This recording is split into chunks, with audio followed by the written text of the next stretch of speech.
other man, no matter how good-looking, could ever interest me. Smiling, I looked to the side one more time, wondering if the blue-eyed guy was still there. I wasn't sure why I was so relieved that he was gone. My brother Gage had insisted on a small wedding ceremony.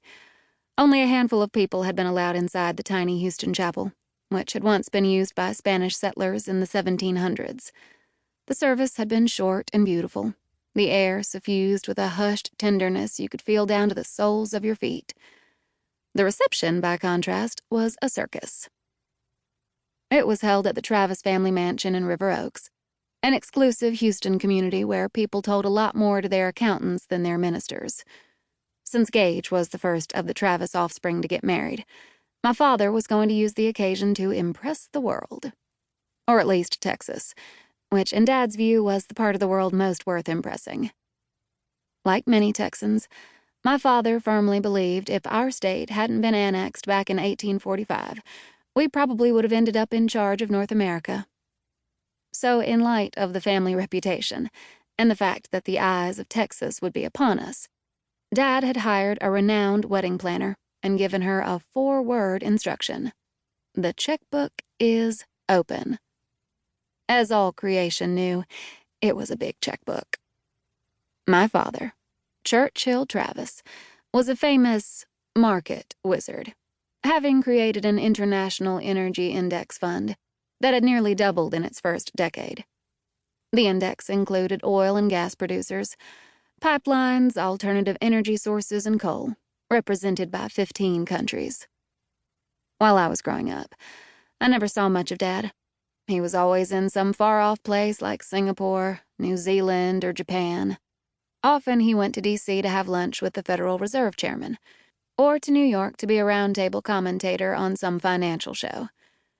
Having breakfast with my father had meant turning on CNN and watching him analyze the market while we ate our toaster waffles.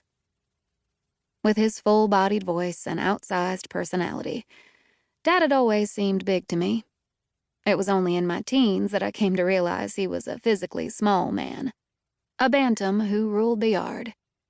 He had contempt for softness, and he worried that his 4 children, Gage, Jack, Joe, and me, were being spoiled. So when he was around, he took it upon himself to give us doses of reality, like spoonfuls of bitter medicine. When my mother, Ava, was still alive, she was an annual co-chair of the Texas Book Festival and went for smoke breaks with Kinky Friedman. She was glamorous and had the best legs of any woman in River Oaks and gave the best dinner parties. As they said in those days, she was as fine as Dr. Pepper on tap.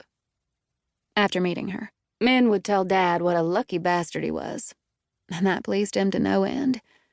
She was more than he deserved, he announced on more than one occasion, and then he would give a sneaky laugh, because he always thought he deserved more than he deserved. 700 guests had been invited to the reception, but at least 1,000 had shown up. People milled inside the mansion and out to the enormous white tent, which was webbed with millions of tiny white fairy lights and blanketed with white and pink orchids. The humid warmth of the spring evening brought out the pillowy, sweet fragrance of the flowers. Inside the air-conditioned house, a main buffet room was divided by a 32-foot-long ice bar laden with all kinds of shellfish. There were 12 ice sculptures, one of them formed around a champagne fountain, another featuring a vodka fountain studded with pockets of caviar. White-gloved waiters filled frosted crystal cylinders with biting cold vodka and ladled caviar onto tiny sour cream blinis and pickled quail eggs. The hot buffet tables featured tureens of lobster bisque, chafing dishes filled with slices of pecan-smoked tenderloin, grilled ahi tuna, and at least 30 other entrees. I'd been to many parties and events in Houston, but I had never seen so much food in one place in my life. Reporters from the Houston Chronicle and Texas Monthly were there to cover the reception, which included guests like the former governor and mayor, a famous TV chef, Hollywood people and oil people. Everyone was waiting for Gage and Liberty, who had stayed behind at the chapel with the photographer. Nick was a little dazed.